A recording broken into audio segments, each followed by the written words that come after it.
Hello students, today हम exercise 3.5 के question number 4 के फोर्थ पार्ट को आज थोड़ा समझते हैं, डिस्कस करेंगे इसके बारे में। ये 2 क्वेश्चन हमारा रह गया था प्रीवियस क्लास में। इसमें आपका क्वेश्चन नंबर 4 में कह रहा है Places A and B are 100 kilometre apart on highway. ये आपका कह रहा है 2 प्लेस है जो कि 100 किलोमीटर दूरी पर हाईवे में है। And one car start from A and another from B at the same time. If the cars travel in the same direction at different speed they meet in 5 hours. If they travel towards each other they meet in 1 hour. What are the speed of 2 cars? यहाँ से आपको वही same linear pair of linear equation into variable को form करना है, जिसमें कि आपको ये कंडीशन दे रखा है। तो सबसे पहले इसको हम थोड़ा डायग्राम से समझेंगे। तो इस क्वेश्चन नंबर 4 के 4 पार्ट में दे रखा है कि आपके हाईवे पे 2 पॉइंट है, 2 प्लेस है A एंड B, जिसके बीच का जो डिस्टेंस है वो क्या है, तो वो है आपका 100 किलोमीटर। ठीक है, यहाँ से यहाँ तक के बीच का डिस्टेंस आपका 100 किलोमीटर है, ये यहाँ से यहाँ तक का। ठीक है, अब ये क्वेश्चन में कह रहा है कि ये दोनों कार जो हैं वो डिफरेंट स्पीड के साथ जो जाते हैं वो कहाँ, तो किसी पॉइंट पे जाके मिलते हैं अगर वो सेम डायरेक्शन पे जाते हैं। तो अगर मान लो सेम डायरेक्शन में जा रहे हैं, ए भी आपका इस डायरेक्शन में जा रहा है, बी भी इसी डायरेक्शन में जा रहा है, तो हम सपोज कर लेते हैं कि डी एक ऐसा पॉइंट है जहाँ पर ये दोनों कार एक दूसरे से क्या करते हैं, तो मिलते हैं, मीट करते हैं। अब ये देखो, जो ए पॉइंट्स जो है वो बी से 100 किलोमीटर क्या है, तो पीछे है। ठीक है, तो ये ए बी से तभी मिल सकता है, इट्स ओनली पॉसिबल जब ए की स्पीड बी के स्पीड से क्या हो, ज़्यादा हो, एंड बी की स्पीड कम हो, तो वो क्या कर सकता है, बी से मिल सकता है किसी पॉइंट फर्दर, किसी पॉइंट पर। तो हम सपोज कर लेते हैं, मान लेते हैं कि ए पॉइंट से चलने वाले कार की जो स्पीड है वो x किलोमीटर पर आवर है, और बी पॉइंट से चलने वाले कार की जो स्पीड है वो y किलोमीटर पर आवर है। क्वेश्चन में दे रखा है पहले कंडीशन में कि अगर वो दोनों सेम डायरेक्शन में जाते हैं तो वो 5 आवर्स में क्या करते हैं, एक दूसरे से मीट करते हैं। यानी ये दोनों इस पॉइंट पे कितने आवर्स पे, यहाँ टाइम दे रखा है 5 आवर्स, यानी कि 5 आवर्स में ये दोनों जितना डिस्टेंस चले होंगे, जितने डिस्टेंस कवर करा होगा, ठीक है, तो उन दोनों के बीच का डिफरेंस, क्योंकि ये ए से चलने वाले कार जो है जब तक वो 100 किलोमीटर की दूरी कवर नहीं कर लेता है तभी वो बी से मिल पाएगा। तो ये दोनों के बीच की दूरी आपका, उसके बीच के डिफरेंस जो होगा वो क्या होगा, 100 किलोमीटर होगा। तो सबसे पहले हम ये मान लेते हैं कि अगर डी पॉइंट पे जा रहा है तो ए से चलने वाले कार डी पॉइंट पे पहुंचता है तो कितना डिस्टेंस कवर कर रहा है। देन उसके बाद हम ये फाइंड करेंगे कि बी पॉइंट से चलने वाला कार डी पॉइंट पे जब पहुंचता है तो कितना डिस्टेंस कवर करता है। फिर अगर हम दोनों के बीच का डिफरेंस निकालेंगे तो वो 100 किलोमीटर के इक्वल होगा। यानी आपको क्या निकालना है, ए से डी तक के पॉइंट का डिस्टेंस निकालना है। देन आप बी से डी, ये पता चलेगा कि कार 1 एंड कार 2, ठीक है, कितना दोनों ने कितना डिस्टेंस कवर करा है। ये पहला कार का डिस्टेंस है, ये कार 2 का डिस्टेंस है। यहाँ पर मैं अब डिस्टेंस लिख देती हूँ, डिस्टेंस, ठीक है, और ये हो गया डिस्टेंस, ठीक है, distance cover by car 2, this is the distance cover by car 1। अब इसमें जब AD में से BD को माइनस करेंगे तो वो किसके इक्वल होगा, तो वो AB के इक्वल होगा। यहाँ पे आप देख रहे हो A से D से ए से डी तक में से बी को डी से माइनस कर दोगे तो ए बी ही निकलेगा। ये इससे आपका क्या होगा, फर्स्ट इक्वेशन फाइंड होगा। तो ये केस 1 में हम सबसे पहले इसको चेक कर लेते हैं अच्छे से। केस 1 इसे दे सकते हैं नेम। केस फर्स्ट में क्या है कि हम क्या निकाल रहे हैं, हम ए डी निकाल रहे हैं कि अगर कार 1 जो है वो ए से डी पॉइंट पे मिलता है तो कितना डिस्टेंस कवर कर रहा है। तो हम जानते हैं कि डिस्टेंस जो होता है वो क्या होता है, स्पीड इनटू टाइम होता है। Speed into time, speed into time. यहाँ पर आप देखोगे यहाँ distance equal to speed by speed into time है। Speed equal to distance by time होता है। तो आप डिस्टेंस निकालोगे तो स्पीड से टाइम को मल्टीप्लाई करेंगे। तो ये होता है कार 1 की, यहाँ हम कार फर्स्ट का निकाल रहे हैं, ए से चलने वाले कार की। तो उसकी स्पीड आपने x माना था और कितने आवर में डी पॉइंट तक पहुँचता है, तो 5 आवर में पहुँचता है। तो ये हो जाएगा 5x किलोमीटर। ये हो गया ए से डी तक के बीच का डिस्टेंस। देन अब हम निकाल रहे हैं कार 2 का। कार 2 तो उसकी जो उसने जो डिस्टेंस की कवर किया है 5 आवर्स में, वो क्या कवर किया है, बी डी। तो आप जानते हो इसमें भी वही फार्मूला लगेगा, स्पीड इनटू टाइम। इसकी स्पीड आपने y माना था, टाइम इसको सेम वही 5 आवर्स लगे हैं, 5 वहाँ से वहाँ तक पहुँचने में, क्योंकि इसकी स्पीड कम है। तो ये हो गया 5y, ये हो गया बी डी का वैल्यू। ठीक है, अब आपने यहाँ पर डिस्टेंस जो हमारा डायग्राम है, डायग्राम भी साथ में देखते जाएंगे। ए से डी निकाल लिया हमने, बी से डी निकाल लिया। दोनों कार जितना 5 आवर्स में जितना उन्होंने डिस्टेंस कवर करा है वो डिस्टेंस निकाल लिया। अब वो डिस्टेंस निकालने के बाद हम दोनों को माइनस कर रहे हैं, उनके बीच का दूरी जो है निकलेगा।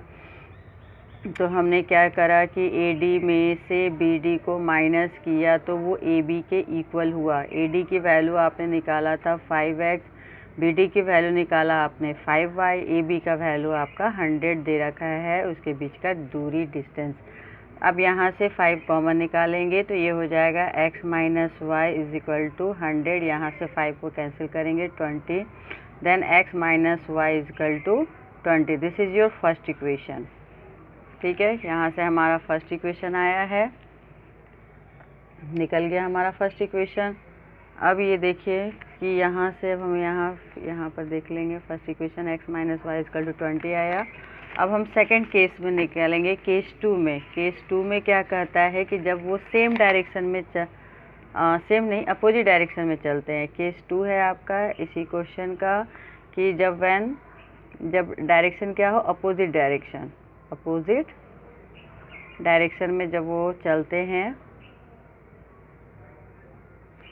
तो अपोजिट डायरेक्शन में है। सेम यहाँ पर ए से बी पॉइंट पे जाएंगे, ये आपका ए पॉइंट है, ये बी पॉइंट है। जब ये जाएंगे यहाँ से इस तरीके से यहाँ जा रहे हैं, ये यहाँ से यहाँ जा रहे हैं। सपोज कर लेते हैं ये है पॉइंट डी, जहाँ पे डी या क्यू कुछ भी मान लीजिए कि इस पॉइंट पर आप ये दोनों कार मिलते हैं।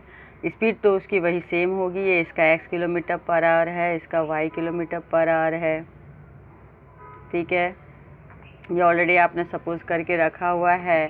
और ये कहता है कि ये 1 आवर में ये एक दूसरे से क्या करते हैं, मीट करते हैं। 1 घंटे में ये दोनों मिल जाते हैं। तो टाइम यहाँ पर क्या है, यहाँ से यहाँ तक पहुँचने में कार 1 का टाइम जो लगा है वो लगा है 1 आवर, और इसका भी क्या लगा है, तो इसका भी टाइम वही है 1 आवर।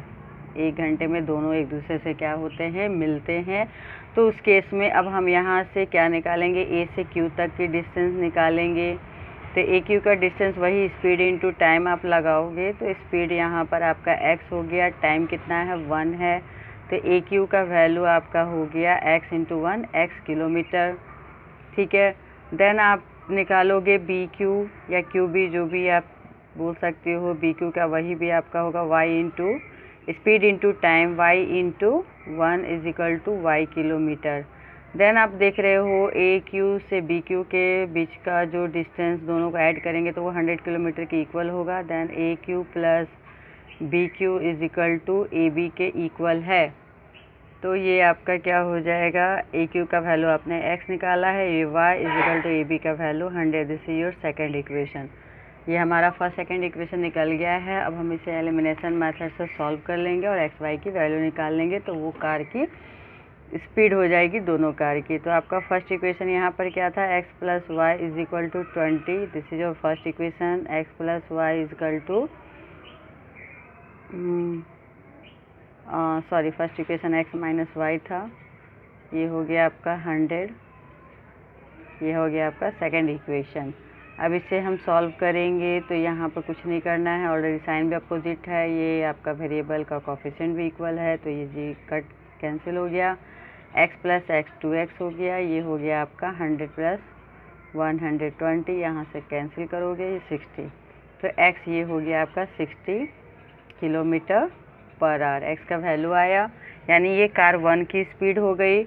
देन आप x की वैल्यू किसी एक इक्वेशन में पुट करो तो y की वैल्यू हो जाएगी। तो मैं इक्वेशन पुट में पुट करती हूँ, आप किसी में भी कर सकते हो। फ्रॉम इक्वेशन टू तो ये हो गया आपका x plus y is equal to 100, x की वैल्यू आपने 60 पुट किया, y is equal to 100, then y is equal to 100 minus 60 is equal to 40, यानी y कार 2 की जो स्पीड है वो 40 किलोमीटर पर आवर है। ये एक्स वाई का वैल्यू हमारे पास आ गया है, ठीक है। ये हो गया कार 1 का स्पीड, ये हमारा फर्स्ट आंसर आया, ये कार 2 का स्पीड, ये सेकेंड आंसर आया, ठीक है। देन अब हम नेक्स्ट क्वेश्चन देखते हैं। हमारे नेक्स्ट क्वेश्चन में क्या है, क्वेश्चन नंबर 4 के 5th पार्ट में ये देखिए क्वेश्चन नंबर 4 के 5th पार्ट में जो दे रखा है, the area of rectangles gets reduced by 9 square units if its length is reduced by 5 units and breadth is increased by 3 units, ठीक है। ये पहला कंडीशन दे रखा है, केस 1 है आपका।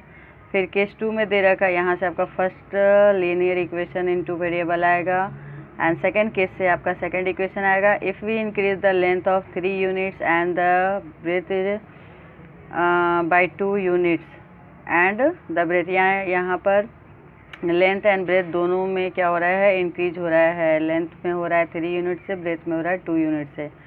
The area increase by 67 square units, और यहाँ पर आपको कह रहा है कि एरिया क्या होता है, 67 स्क्वायर यूनिट से इंक्रीज हो जाता है। Find the dimension of the rectangle, यानी आपको लेंथ एंड ब्रेथ निकालना है। तो यहाँ हम इसको सॉल्व करते हैं। तो सबसे पहले जो हमारा काम होता है कि किसी रेक्टेंगल का लेंथ ब्रेथ सपोज करना। तो सपोज ये आपका रेक्टेंगल है, ये आपका लेंथ हो गया, ये आपका ये आपका लेंथ हो गया, ये आपका ब्रेथ हो गया, ठीक है। आपने लेंथ ब्रेथ मान लिया। अब यहाँ पर एरिया क्या होता है रेक्टेंगल का, तो लेंथ इंटू ब्रेथ होता है, जो नो दैट आपको पता है ऑलरेडी। सो नेक्स्ट हम यहाँ पर अकॉर्डिंग टू क्वेश्चन कहेंगे। अकॉर्डिंग टू क्वेश्चन ये कहता है कि अगर हम लेंथ में क्या करते हैं, 5 यूनिट को रिड्यूस करते हैं, तो लेंथ x माइनस 5, इस रेक्टेंगल की लेंथ x है तो इसमें 5 यूनिट रिड्यूस किया है। देन ब्रेथ में आप 3 यूनिट इंक्रीज करते हो, तो ये हो जाता है y प्लस 3। तो एरिया क्या होगा इस रेक्टेंगल की, लेंथ इंटू ब्रेथ, ये हो गया आपका विद द कंडीशन। तो इसमें कह रहा है कि इसकी जो ओरिजिनल एरिया होगा, ओरिजिनल एरिया क्या है इसका, x इंटू वाई, इसका एरिया एक्स वाई होगा जो पहले का सपोजिशन है। उस एरिया में से 9 यूनिट क्या होता है, डिक्रीज हो जाता है। क्वेश्चन में कह रहा है रिड्यूस का मतलब डिक्रीज हो जाना, कम हो जाना। तो यहाँ से आपका क्या होगा, फर्स्ट इक्वेशन डिराइव होगा। यहाँ से आप मल्टीप्लाई करोगे तो x into y, bracket open करेंगे, 1 बाय 1 सबको करेंगे, तो x into y, x y हो गया, minus 5 into y minus 5y plus 3 into x, 3x, 3 into minus 5 minus 15 is equal to आपका राइट साइड में एज इट इज़ लिखेंगे x y minus 9। अब यहाँ से देख रहे हो ये आपका plus x y left side भी है, plus x Y right side भी है। आप इधर लाओगे तो अभी ऐसे एक प्लस एक माइनस में रहेगा, तो इसको हम डायरेक्ट ही कट कर सकते हैं। नंबर सेम है, कोफिशिएंट सेम है, वेरिएबल सेम है, तो उसको डायरेक्ट भी, और साइन सेम होता है तो इक्वल टू के इधर उधर डायरेक्ट कट जाता है। अब ये कैंसिल हो जाता है। अब ये देखो कि आपके पास बचा है ये कांस्टेंट टर्म को राइट साइड आप सेंड करोगे तो ये हो जाएगा minus 5y plus 3x is equal to minus 9 plus 15। ठीक है, तो ये आपका आ गया -5y plus 3x is equal to 6। यहाँ से आपका फर्स्ट इक्वेशन आ गया। एज इट इज़ आप इसे ही छोड़ दो, साइन उनका कोई ऐसा टेंशन नहीं, इसको आप सीधा लिख सकते हो 3x minus 5y is equal to 6। जैसे आप एज इट लिखते हो, एक्स वेरिएबल फर्स्ट में, ये आपका इक्वेशन फर्स्ट हो गया। अब हम सेकंड केस 2 में देखेंगे। केस 2 क्या कह रहा है? केस 2 में कह रहा है कि if we increase the length, अगर हम लेंथ में इंक्रीज़ करते हैं बाय 3 यूनिट्स एंड ब्रेथ में इंक्रीज़ करते हैं बाय 2 यूनिट्स, तो एरिया यहाँ पर हो गया, लेंथ में इंक्रीज़ किया by x plus 3 and breadth में इंक्रीज़ किया y प्लस 2, दोनों में इंक्रीज़ हो गया है। अब ये होता है एरिया, जो इसका ओरिजिनल एरिया है एक्स वाई में 67 यूनिट क्या हो जाता है, तो वो इंक्रीज़ हो जाता है। तो ये हमने इंक्रीज़ कर दिया। अब इससे मल्टीप्लाई करेंगे, x into y x y plus 3 into y 3y plus 2 into x plus 2x 3 into 2 6 is equal to x y plus 67। Again ये देखो आपका नंबर सेम है, कोफिशिएंट सेम है, वेरिएबल सेम है, साइन सेम है, तो ये कैंसिल हो गया। अब यहाँ से आपका इसको स्ट्रेटली लिखोगे तो ये यहाँ लिख सकते हैं 2x plus 3y 67 minus 6 is equal to 61। ये हो गया आपके पास 2x plus 3y is equal to 61। ये आपका सेकंड इक्वेशन हो गया। फर्स्ट इक्वेशन जो हमने लिख रखा था उसे वापस से लिख लेंगे, 3x minus 5y is equal to 6। ये आपका फर्स्ट इक्वेशन था। अब देखो कि एक वेरिएबल को एलिमिनेशन मेथड के लिए, एक वेरिएबल को हटाने के लिए उसके कोफिशिएंट सेम होनी चाहिए, तो यहाँ तो है नहीं। तो अगर हम इसको y को हटाना चाहते हैं तो y के कोफिशिएंट से इंटरचेंज कोफिशिएंट को मल्टीप्लाई करेंगे। x को हटाना चाहते हैं तो इसके कोफिशिएंट को एक दूसरे के इक्वेशन से मल्टीप्लाई करेंगे। तो मैं यहाँ y को एलिमिनेट करने जा रही हूँ। तो यहाँ इस y का कोफिशिएंट 5 है, तो इसको इक्वेशन फर्स्ट से मल्टीप्लाई करेंगे। इस y का कोफिशिएंट 3 है, तो इसको इक्वेशन सेकंड से मल्टीप्लाई करेंगे। तो यहाँ पर क्या हो जाएगा, इक्वेशन चेंज हो जाएगा। ये हो गया 5 2 जा 10x प्लस 5 3 जा 15y इज इक्वल टू 5 1 जा 5 6 5 जा 30, 305 हो गया। 3 से मल्टीप्लाई करोगे, 3 3 जा 9x माइनस 15y 6 3 जा 18। अब ये देखो साइन चेंज करने की ज़रूरत नहीं है, एक पॉजिटिव एक नेगेटिव नंबर सेम है। अब यहाँ से ऐड करोगे 10x प्लस 9x 19x हो गया। यहाँ से इसको ऐड करेंगे तो 8 5 3 2 3। ठीक है, ये कैंसिल हो गया। अब यहाँ से 19 से 323 को डिवाइड करोगे तो ये 17 टाइम्स में कैंसिल हो जाएगा। तो x का वैल्यू आपका यहाँ 17 आ गया। ठीक है, ये देखेंगे यहाँ पर x का वैल्यू 17 है। ठीक है, x का वैल्यू 17 आ गया। अब हम इसमें करेंगे x की वैल्यू किसी भी एक इक्वेशन में पुट करना है, तो मैं सेकंड इक्वेशन में पुट करूँगी। हमारा सेकंड इक्वेशन है यहाँ पर 3x minus 5 3x minus 5y is equal to 6। x की वैल्यू आपने निकाल के रखा है 17, इसमें वैल्यू पुट करते हैं तो ये हो जाएगा 3 into 17 minus 5y is equal to 6।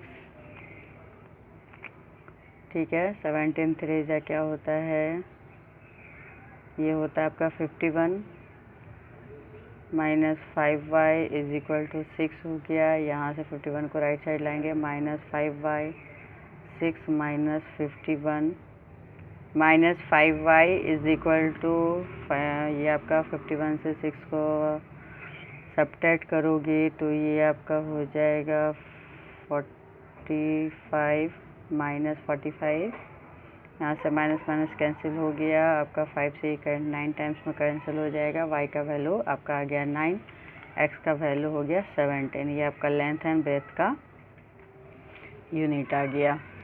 ठीक है, तो इसके साथ ही हमारा ये एक्सरसाइज 3.5 कंप्लीट हो गया। एंड साथ में आपको इसके एग्जाम्पल भी कर लेने हैं। अगर एग्जाम्पल में कोई डाउट होगा देन यू विल आस्क, मैं उससे भी आपको क्लियर कर दूंगी कॉन्सेप्ट को। ये सेम एज इट इज़ जैसे क्वेश्चन में है वही एग्जाम्पल में भी दे रखा है, तो मैंने सारा वो कॉन्सेप्ट आपको क्लियर कर दिया है। लेट्स सी नेक्स्ट सेशन में हम 3.6 एक्सरसाइज के बारे में डिस्कस करेंगे। ओके।